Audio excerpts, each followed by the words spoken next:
Vous venez de commander un VPS SSD et vous souhaitez maintenant vous connecter à cette machine. Dans ce petit tutoriel vidéo, je vous montre comment on se connecte en SSH à notre nouveau serveur pour commencer à travailler dessus. C'est parti.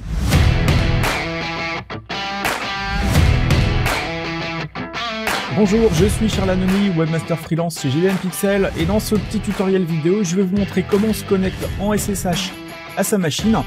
Je vous invite à vous inscrire à la chaîne et à vous inscrire également sur gdmpixel.fr si vous voulez bénéficier des autres tutoriels, des contenus premium et accéder à plus de contenu pour apprendre à monter votre propre site web. Et donc on attaque tout de suite avec le récap de la procédure. Vous avez commandé votre serveur et vous avez reçu un mail d'OVH avec un login mot de passe.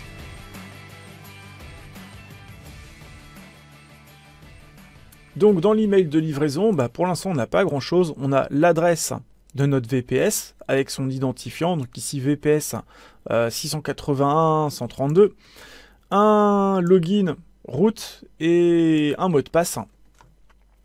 Et donc maintenant ce qu'on veut faire, c'est se connecter à cette machine là.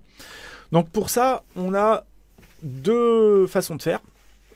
Où on va utiliser deux logiciels différents. On va utiliser un logiciel qui s'appelle Putty qui sert vraiment à se connecter en SSH au serveur. Donc ça va nous permettre d'accéder au terminal de commande dans lequel on tapera différentes commandes pour faire tout un tas de trucs sur la machine. Et puis on va également utiliser WinSCP pour se connecter en FTP, enfin en SFTP au serveur pour avoir la liste de tous les dossiers, tous les fichiers qu'il contient pour, là encore, faire tout un tas de trucs. Je vous invite d'abord à télécharger Putty. Vous allez sur Google, vous tapez Putty, vous allez sur www.putty.org, vous cliquez sur le lien qui est tout en haut ici. On va télécharger la version installeur de Windows. Donc là, ça dépend de votre OS. Si vous êtes en 32 bits, vous prenez la version 32 bits. Si vous êtes en 64 bits, vous prenez la version 64 bits. Donc je vais lancer l'utilitaire installé, à savoir Putty. Donc dans votre menu démarrer, vous avez un dossier Putty qui va contenir plusieurs utilitaires. Pour l'instant, on va s'intéresser uniquement à Putty. Je vais lancer Putty.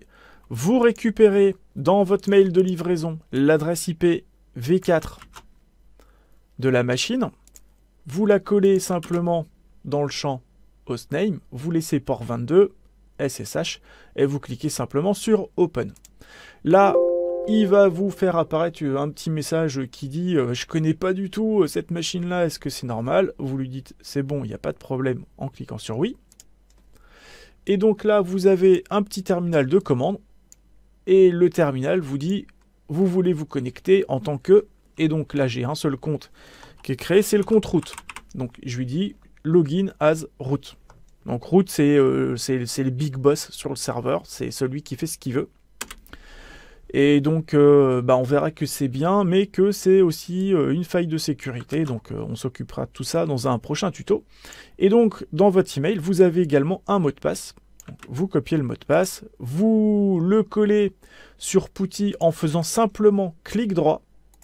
Là, on ne le voit pas, mais ça a collé le mot de passe. Et entrée. Voilà. Et là, j'ai pu me connecter en SSH à mon serveur. Et c'est à partir de cette interface-là que vous allez pouvoir travailler et faire tout un tas de trucs pour administrer votre machine. Donc ça, c'était pour la première façon de se connecter en SSH. La deuxième façon, ça va être avec un autre logiciel, donc à savoir WinSCP. Donc, je lance WinSCP, que vous pouvez installer, en vous rendant sur Google à nouveau. Vous tapez WinSCP. Vous allez sur winscp.net, le premier qui est disponible, et vous téléchargez l'installateur pour Windows. Donc quand vous avez téléchargé WinSCP, vous le lancez. Voilà. Et donc, vous allez voir que ça ressemble à un client FTP. Donc, vous allez cliquer sur Nouveau site.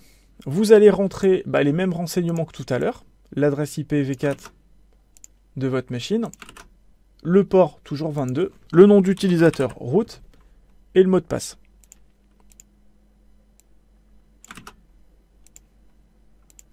Voilà, vous enregistrez ça, vous lui trouvez un nom sympa, donc moi ça va être VPS Test 22.05 2019 V2, parce que je l'ai fait il y a 2 minutes, mais je me suis planté sur la gestion des fenêtres sur XSplit. J'enregistre le mot de passe, mon mot de passe pour créer les réglages sur le site, sur mon utilitaire. Et donc vous voyez ici que mon VPS il est là, et quand je vais cliquer sur connexion, vous avez le petit message qui vous dit je connais pas du tout la machine sur laquelle tu te connectes, c'est normal. Vous lui dites c'est bon, c'est normal. Voilà. Et donc là on arrive à la racine de votre compte utilisateur qui est le compte root. Et si on remonte dans l'arborescence, eh bien on voit tous les fichiers qui composent ma machine. Voilà, donc on rentrera en les détails un petit peu plus tard, mais grosso modo, c'est comme ça que vous allez pouvoir vous connecter à votre serveur. Donc soit avec PuTTY pour faire tout un tas de trucs uniquement en ligne de commande, et avec WinSCP, ça vous permettra d'accéder aux fichiers de votre serveur ou du site sur lequel ou du site que vous avez installé sur votre serveur pour faire tout ce que vous avez à faire. Et voilà, donc c'est un truc super basique, mais qui vous servira pour la suite. Si vous avez des questions, vous laissez ça dans les commentaires. Je vous réponds dès que j'ai un petit peu de temps. Et je vous retrouve très bientôt pour une autre vidéo de formation sur les VPS SSD. Ciao, ciao! Vous avez aimé cette vidéo et cherchez d'autres ressources pour créer ou référencer votre site? Inscrivez-vous à la chaîne et retrouvez tous nos guides sur gdmpixel.fr.